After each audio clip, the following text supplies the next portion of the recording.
नमस्कार। Good evening. अवसाद खत्म, काम शुरू।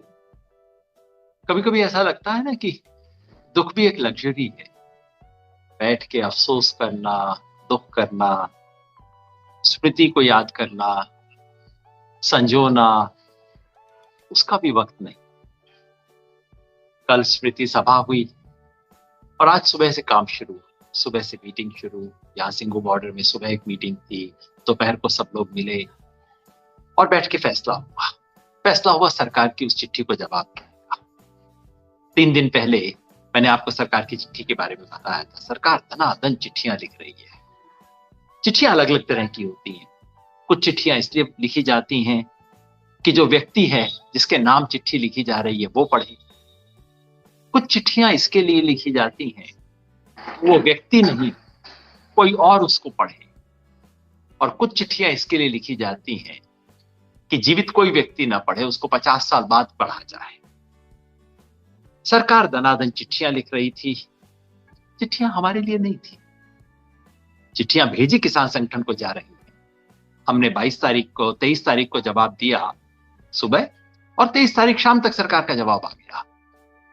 मतलब चिट्ठी हमारे लिए लिखी नहीं जा रही। इस चिट्ठी का उद्देश्य था सुप्रीम कोर्ट को सुनाना। चिट्ठी का उद्देश्य था मीडिया को सुनाना। इन चिट्ठी का उद्देश्य था ये दिखाना कि देखिए हम तो वार्ता के लिए तैयार हैं और ये किसान जो हैं ये अड़ियल हैं, खड़े हैं, पड़े हैं, लड़े हैं, अड़े हैं। देखिए ये लोग तो बात करने को तैयार नहीं।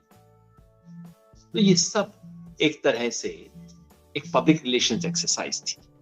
पिछली चिट्ठी के बारे में मैंने आपको बताया था। चिट्ठी में लिखा था हम बात करने को तैयार हैं, आदर सम्मान के साथ हम बात करने को तैयार हैं, किसानों से बात करना हमारा फर्ज है, हम तो उसके लिए तैयार हैं। आप समय बताइए, आप तारीख बताइए, आप मुद्दे बताइए, हम बात करने को तैयार हैं। और सरकार सोच रही थी कि देखिए अब फंसाया ना किसान, लेकिन जिसे कहते हैं 100 सुनार की एक लुहार की। तो आज किसानों ने भी जवाब दे दिया, क्योंकि पहली बार सरकार ने कहा था कि आप मुद्दे भी सुझाइए। सो हमने कहा ठीक है साहब, अब मुद्दा सुझा देते हैं। जब आप कह रहे हैं कि आप समय बताइए, तारीख बताइए, मुद्दा भी आप बता दीजिए, तो ठीक है फिर तो हम सेट कर देते हैं। अब तक क्या था, अब तक की चिट्ठियों में सरकार एजेंडा तय करती थी। सरकार कहती थी आप वार्ता के लिए आइए, एजेंडा तो सरकार बताएगी। इसलिए हमने कहा कि अगर आपने एजेंडा सेट करना है तो आप हमें लिखित में अपना प्रस्ताव भेजिए, ताकि हमें पता हो कि हम किस चीज पर बात करना चाहते हैं। वो सरकार बताने को तैयार नहीं। लेकिन इस बार सरकार ने कहा कि मुद्दे भी आप बता दीजिए। शायद चिट्ठी लिखते लिखते भूल गए कि क्या ऑफर कर रहे। किसानों ने झप से गेंद लपक ली और कहा ठीक है हम बता देते हैं। तो आज किसानों की तरफ से चिट्ठी लिखी गई है और चिट्ठी कहती है मोटे तौर पे ये कि बढ़िया है साहब, आपने स्वीकार कर लिया है तो ऐसा करते हैं 29 तारीख को, 29 तारीख मंगलवार है, 29 तारीख को सुबह 11 बजे हम लोग मिलते हैं और एजेंडा हम आपको बता देते हैं किस पे बातचीत होगी। तो बाकी सारी चिट्ठी आपको पढ़ के नहीं सुनाऊंगा, वो फेसबुक पे डाल देंगे। एजेंडा जो है, किसानों ने कहा है कि चूंकि आप कहते हैं कि सरकार किसानों की सुविधा और समय और किसानों द्वारा चुने मुद्दों पर वार्ता करने को तैयार है, इसलिए हम संयुक्त किसान मोर्चा की ओर से सभी संगठनों से बातचीत कर निम्नलिखित प्रस्ताव रख रहे हैं। प्रस्ताव यह है कि किसानों के प्रतिनिधियों और भारत सरकार के बीच अगली बैठक 29 दिसंबर 2020 को सुबह 11 बजे आयोजित की जाए। बैठक का एजेंडा निम्नलिखित और नीचे दिए क्रम में हो, इस सीक्वेंस में हो, क्योंकि मीटिंग में एजेंडा में लिखा जाता है कि किस किस विषय पे वार्ता होगी और उसका एक क्रम होता है।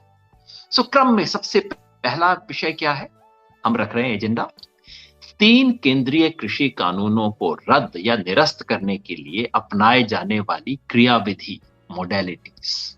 मतलब क्या कह रहे हैं हम कि साहब इस पे अब चर्चा ना करें कि तीनों कानूनों को रद्द किया जाएगा या नहीं किया जाएगा।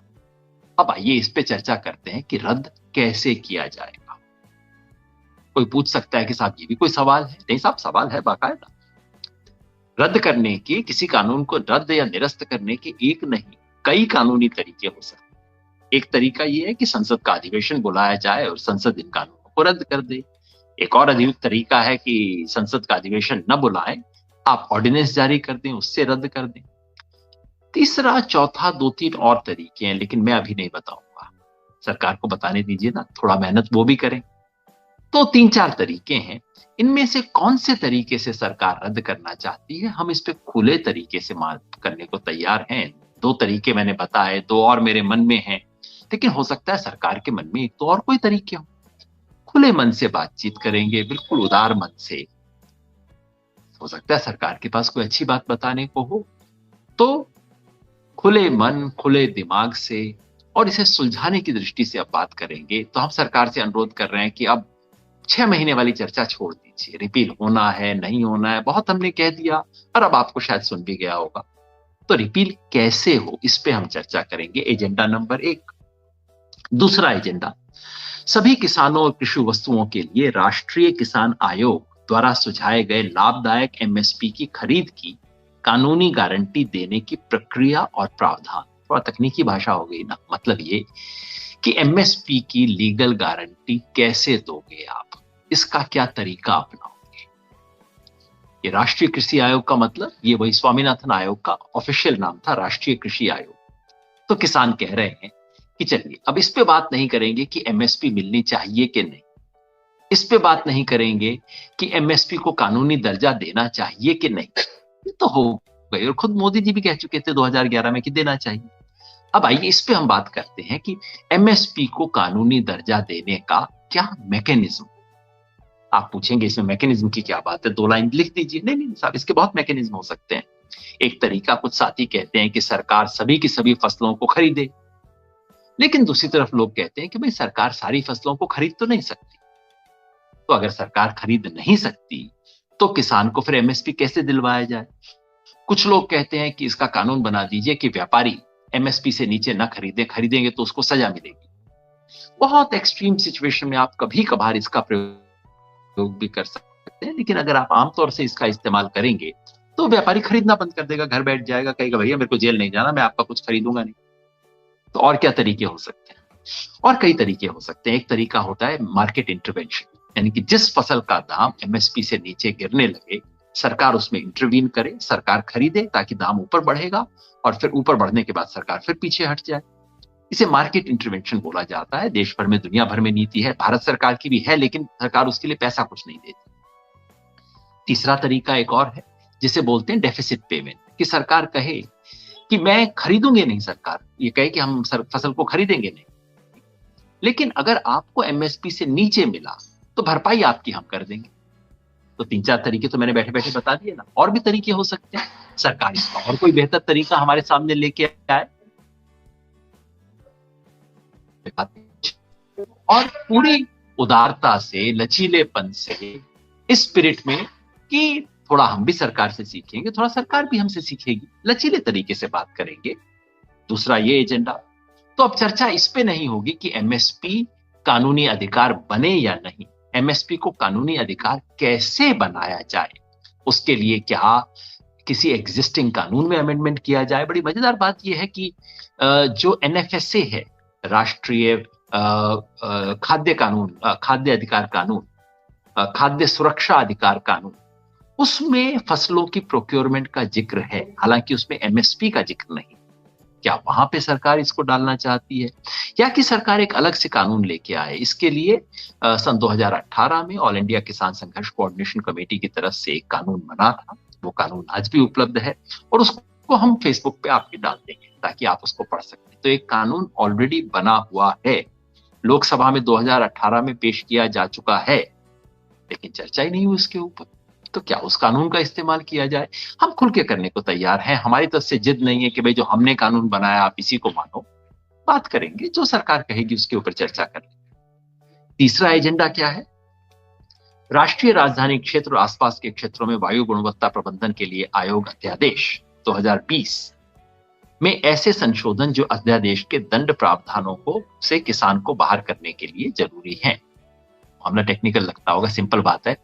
ये जो सरकार ने अभी ऑर्डिनेंस निकाला है ना कि दिल्ली और एनसीआर के इलाकों के अंदर पॉल्यूशन, एयर पॉल्यूशन को कंट्रोल करने के लिए, जिसके अंदर प्रावधान है कि किसान को भी, इंडस्ट्री को भी 1 करोड़ रुपए तक का जुर्माना लग सकता है।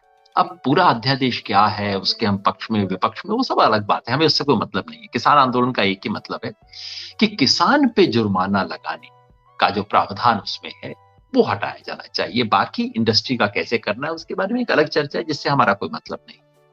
तो खुल के बात करेंगे, सरकार कहे कि इससे किसान को कैसे बचाया जा सकता है, जो सरकार कहे सुनेंगे, लचीले तरीके से बात करेंगे, बीच का रास्ता कोई ना कोई निकालेंगे इसमें।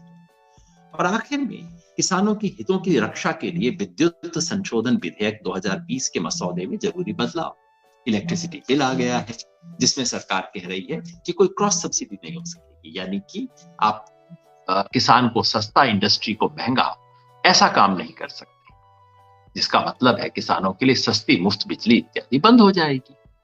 सो हम चाहते हैं कि इसके अंदर, हालांकि अभी कानून पास नहीं हुआ है, सिर्फ ड्राफ्ट है, मसौदा है, हम चाहते हैं इसी स्टेज के ऊपर इसके अंदर बदलाव आ जाए, ताकि बाद में हम फिर एक और नया आंदोलन ना करना पड़े। तो ये 4 मुद्दे किसानों ने एजेंडा अपना बता दिया है। तो सरकार कहती है आप जिस चाहो, जिस मुद्दे पे चाहो, जब चाहो बात करो। किसान कहता है लो जी, आपने मांगा था, हमने दे दिया अब एजेंडा, जिसे कहते हैं अब कर लो बात। ये बात मैंने एक एसटीडी बूथ के सामने, एक पुराने जमाने में होता था ना, एसटीडी बूथ होते थे, आजकल तो लोगों को ध्यान ही नहीं होगा, हर एक की जेब में मोबाइल होता है। एसटीडी कॉल करने के लिए रात को 10 बजे के बाद रेट ज्यादा हो जाते थे कि अच्छा 10 बज गए अब वहां करते हैं, तो एक एसटीडी बूथ के ऊपर लिखा हुआ था। अब सो मुझे वो बात याद आई, अब कर लो बात। अब किसान, हमने कर दिया एजेंडा। अब आइए, अगर सरकार गंभीर है, जो सुंदर सुंदर शब्द सरकार ने इस चिट्ठी में लिखे हैं कि किसानों से बातचीत कर, हमें किसानों से बात, हम सर झुका के उदारता से, नम्रता से बात करेंगे और किसी भी मुद्दे पे बात करने को तैयार हैं, तो अगर सरकार अब अपने शब्दों पर खरी है तो कल सरकार से न्योता आ जाएगा, मंगलवार को हमारे साथी चले जाएंगे, कुछ भी नहीं होगा, कुछ तो 2-4 इंच बात आगे बढ़ेगी। और जैसे मैंने कहा, मेरी अपनी मान्यता है कि जब बातचीत इस एजेंडा पे शुरू हो और इस एजेंडा पे हो और किसी चीज पे ना हो, तब बिल्कुल उदार रुख अपनाना चाहिए। इस बातचीत के अंदर लचीला होना चाहिए, कुछ लेन देन होना चाहिए, कोई बीच का रास्ता निकाला जाना चाहिए। बीच के रास्ते के खिलाफ हम नहीं है, मगर अब तक क्या था, सरकार सवाल ही दूसरे कह रही थी कि संशोधन कौन से होने चाहिए, तो हमारा सवाल ही नहीं है। सही सवाल पे बात कीजिए। बिल्कुल हम चाहते हैं ये मुद्दा जल्द से जल्द सुलझे। तो अब गेंद सरकार के पाले में है। अगर सरकार इस आंदोलन को खत्म करना चाहती है, और हम चाहते हैं, कोई यहाँ रिकॉर्ड बनाने थोड़ी आए, लंबा आंदोलन करने का, दिल्ली की सर्दी झेलने थोड़ी आए, कुतुब मीनार देखने थोड़ी आए, बात करके सुलझा के वापस घर जाने के लिए आए। तो अगर सरकार चाहती है, अगर सरकार अपने शब्दों के प्रति गंभीर है, अगर सरकार इस वादे के प्रति गंभीर है कि आप जिस मुद्दे पे जब चर्चा करना चाहें आप आइए, तो सरकार स्वीकार कर लेगी। और जैसा मैंने कहा, मेरे जैसे लोग पूरी कोशिश करेंगे कि ये बातचीत सौहार्द में हो, लचीले तरीके से हो, कोई कड़ा रुख ना अपनाया जाए, किसी बात पे अड़ा ना जाए। सरकार भी कुछ कहे, उसकी बात को सोचने मानने के पक्ष में मैं तो हूं, पर अगर सवाल वही हो, एजेंडा वही हो जो हमने तय किया है। और अगर नहीं, अगर सरकार कहती है कल सुबह तक, क्योंकि चिट्ठियों का आदान प्रदान बड़ा तेजी से होता है, सरकार बैठ के शायद सिर्फ चिट्ठियां ही लिख रही है आजकल, अगर सरकार कल तक कह देती है कि नहीं ये एजेंडा तो हमें मान्य नहीं है, आप आइए, बिना शर्त आइए, बिना एजेंडा के आइए, तो फिर हम कहेंगे साहब, इसका मतलब आपको भी समझ आ जाएगा कि वो जो सारी बातें थी ना, कि किसी भी मुद्दे पे बात करने को तैयार हैं, खुले मन से बात करने को तैयार हैं, वो शायद बातें सिर्फ कहने को थी, वास्तव में नहीं। अभी से मैं कहना नहीं चाहता कि क्या होगा, जो होगा आपकी आंख के सामने आ जाएगा, लेकिन हम सिर्फ सरकार के जवाब का इंतजार नहीं कर रहे। आज की बैठक में किसानों ने तय किया कि आंदोलन आगे बढ़ेगा। आंदोलन की आगे की जितने भी रूपरेखा अगले 5-7 दिन तक की तय हो गई है। पहले फैसला किया गया था, अब तक 2-3 फैसले हो चुके हैं जो चल रहे हैं। एक फैसला तो ये कि बीजेपी के जितने भी सहयोगी हैं एनडीए के, उनको चिट्ठियां दी जाएंगी, उन पे दबाव दिया जाएगा। और कम से कम आज ऐसा लगता है एक क्रैक तो हुआ है। राजस्थान में बीजेपी के सहयोगी हनुमान बेनीवाल, जो स्वयं किसान नेता हैं, वो हमारे शाहजहां वाले मोर्चे पे अपने सहयोगियों को, मैंने सुना है कोई 1000 के करीब सहयोगियों को लेके वहां पे आ गए हैं। स्वागत है उनका।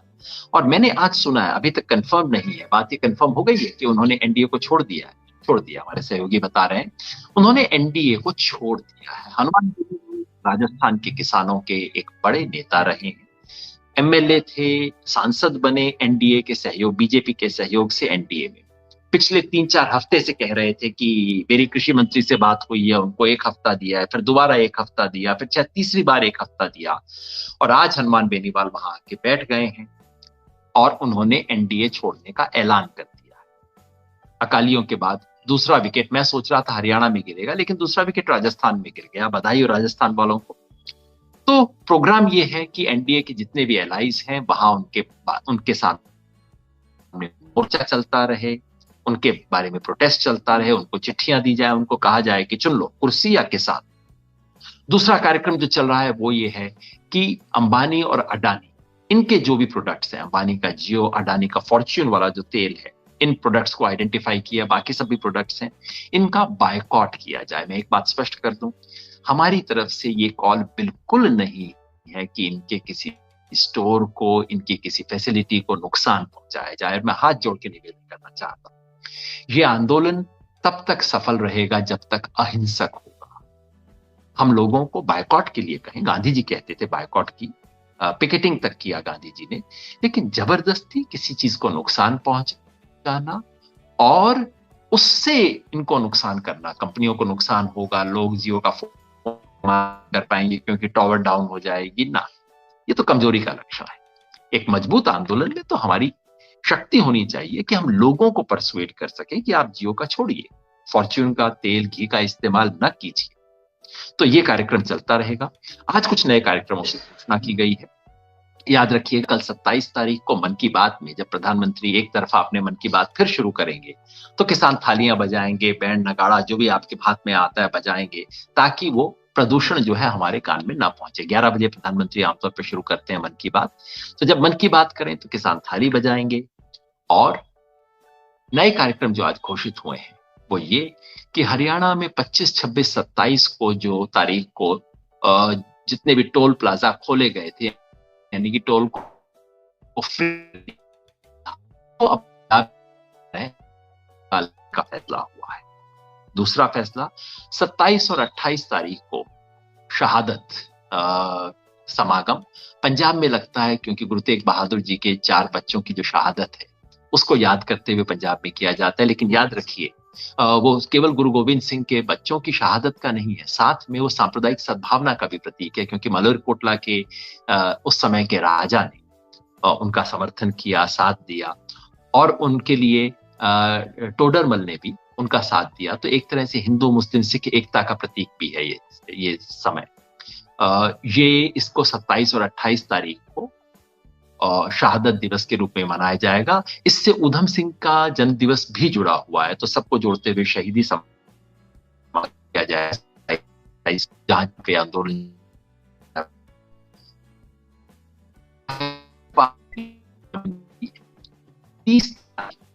यहाँ अपने सिंघू बॉर्डर से ये जो एक्सप्रेस वे जाता है ना, उस एक्सप्रेस वे का इस्तेमाल करते हुए कुंडली की तरफ किसानों का मोर्चा चलेगा, किसानों की टोली चलेगी, किसानों का मार्च शुरू होगा। अगर सरकार जाने देती है तो यहां से कुंडली से जाएंगे, कुंडली बॉर्डर से होते हुए, सिंघू से कुंडली उससे चढ़ते हुए पहुंचेंगे।